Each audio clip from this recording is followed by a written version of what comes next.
mesa. Está chegando o nosso pão na mesa e eu desejo que a paz do Senhor Jesus esteja com você.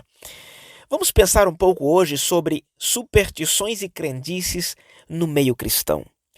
E tomamos por base 1 Timóteo capítulo 4 e o versículo 7, que nos diz assim: Rejeite, porém, as fábulas profanas e tolas, e exercite-se na piedade.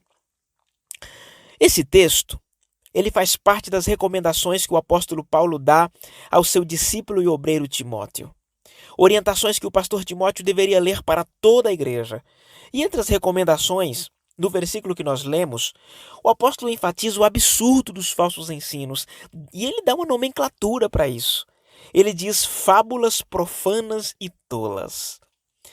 As igrejas que iriam ouvir essas orientações deveriam ter cuidado com essas tolices. Tolices que eram praticadas pelos falsos mestres como doutrinas. Eram ensopados, se assim podemos dizer, com uns ingredientes muito estranhos. Misticismo, superstição, crendices, simpatias, amuletos da sorte, magias, entre outros. Isso fazia com que os mais frágeis espiritualmente falando tivessem dificuldade de separar aquela fé, entre aspas, sabe? Aquela fé que precisa de uma muleta para se firmar nela, da fé genuína em Cristo Jesus. E em nossos dias, será que existem essas fábulas tolas e profanas ainda, que nos faz correr o risco de acreditar se algo é verdadeiro ou não?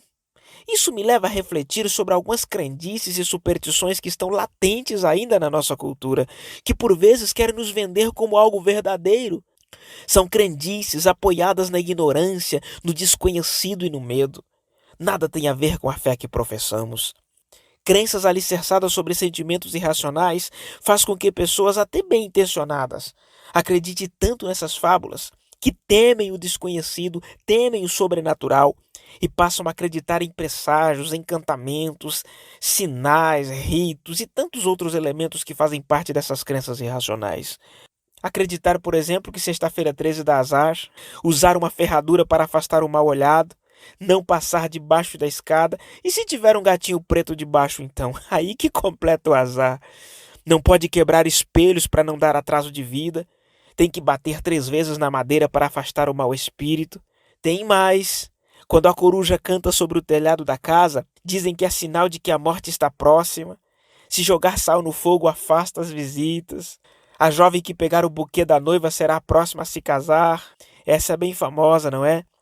Varrer os pés da moça solteira, ela não casa aquele ano.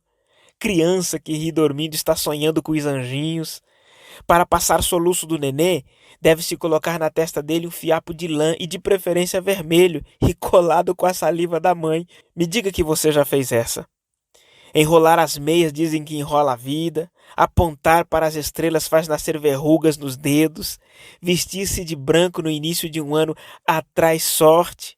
E o que dizer dos rogos do espirro? Já viu falar? É quando o outro espirra e a pessoa diz: saúde, Deus te crie. Inclusive, esta já virou etiqueta social. Tudo começou de uma crença que ao espirrar o espírito saía e então era preciso alguém rogar para que o espírito voltasse, com uma expressão que foi moldando até chegar ao famoso saúde. E tem mais ainda. Diz que segunda-feira é o pior dia da semana, levantar com o pé esquerdo o dia não rende, receber visita de um passarinho é notícia, e notícia das fortes que vai chegar. Colocar vassoura atrás da porta faz a visita ir embora. Sonhar com cobra é traição. Coçar a mão é sinal de dinheiro. Esquentar as orelhas é sinal que estão falando de você. Eu vi uma situação até de um antigo técnico da seleção brasileira que usava a cueca ao lado avesso para dar sorte. Ufa, tem muita coisa aí, não é? A lista é gigantesca, eu vou parar por aqui. É bem provável que enquanto eu falava aqui, você achou engraçado algumas crendices. Mas outras você percebeu que faz parte do teu conjunto de crenças também, não é? Então deixe-me falar aqui com você mesmo, que é cristão, mas é apegado às superstições, que leva a sério algumas crendices. Sabia que o ser humano, principalmente nessa geração do descartável, quer respostas prontas, quer tudo pro agora? Por isso se apega a essas crendices, querendo resultado imediato. E eu quero que você redobre agora a sua atenção ainda muito mais para o que eu vou falar. Existem muitos readaptando essas fábulas tolas e profanas e trazendo para os arraiais cristãos. Pasmem! Algumas chegam até os púlpitos de muitas igrejas, esquecendo que Jesus Cristo é suficiente. E pode ser que você pense: existem superstições entre aqueles que se dizem crentes? Entre aqueles que se dizem cristãos? É isso mesmo que eu estou dizendo. Usam até mesmo da palavra de Deus como objeto de magia, crendices, simpatias, amuleto. Deixa eu refrescar a tua memória.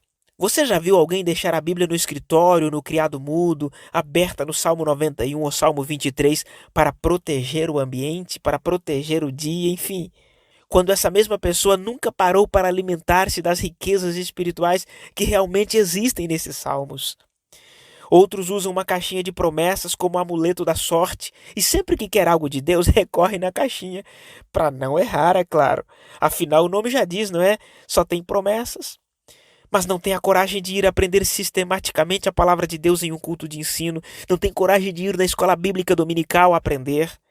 E aqueles que usam vassoura ungida para varrer aquilo que é ruim de dentro de casa?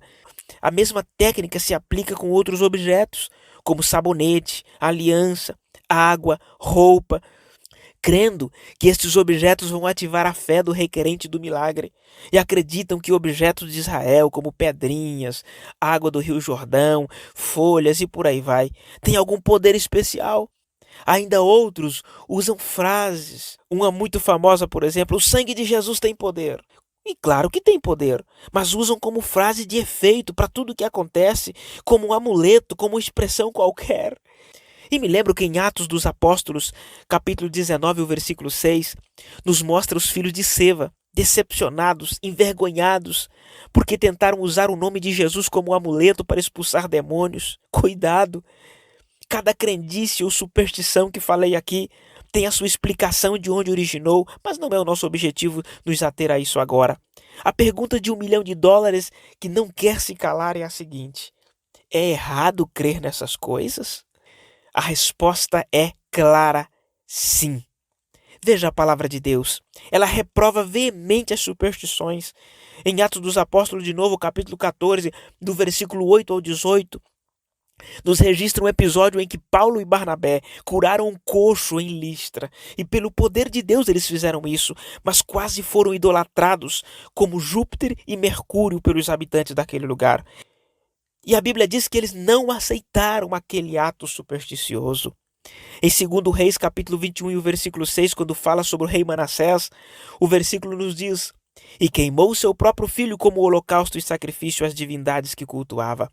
Praticou adivinhações pelas nuvens, dedicou-se à feitiçaria, recorreu a médiuns e a tudo aquilo que se dizia consultar espíritos. Assim, fez tudo quanto Deus reprova e por isso provocou a ira do Senhor.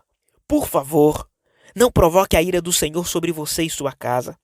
E aqui cabe também quando se diz que é cristão e quer saber que signo é, e fica ligado às orientações do horóscopo para aquele dia. Isso é feitiçaria, é consulta à base de adivinhações. A nossa fé não deve partir de objetos ou rituais criados pelos homens, mas do único e verdadeiro Deus que dá a vida eterna. Ainda em Colossenses capítulo 2, do versículo 8 ao 10, nos diz assim: cuidado que ninguém vos venha enredar com sua filosofia e vãs sutilezas, conforme a tradição dos homens, conforme os rudimentos do mundo e não segundo Cristo. Porquanto nele habita corporalmente toda a plenitude da divindade. Também nele estáis aperfeiçoados. Ele é o cabeça de todo o principado e potestade. Se em Cristo habita toda a plenitude da divindade e nele somos aperfeiçoados, logo eu entendo que Cristo é suficiente para nós. Não sobrou espaço para simpatias, magias, amuletos e nenhuma crendice. O cuidado nunca é demais. Olha o que o pastor Pedro nos diz em 1 Pedro capítulo 5, versículo 8. Sede sóbrios e vigilantes. O diabo, vosso adversário, anda em derredor como leão que ruge, procurando alguém para devorar. Nunca esqueça, superstição é idolatria. E idolatria é pecado abominável diante de Deus. Então reveja o que os teus pais, os teus mentores te ensinaram há muito tempo atrás e que você pegou isso como verdade para a sua vida. Pode ser até alguma crença limitante, que é assunto que nós vamos tratar em um outro momento. mas que são embaraços que precisam ser corrigidos e deixados para trás.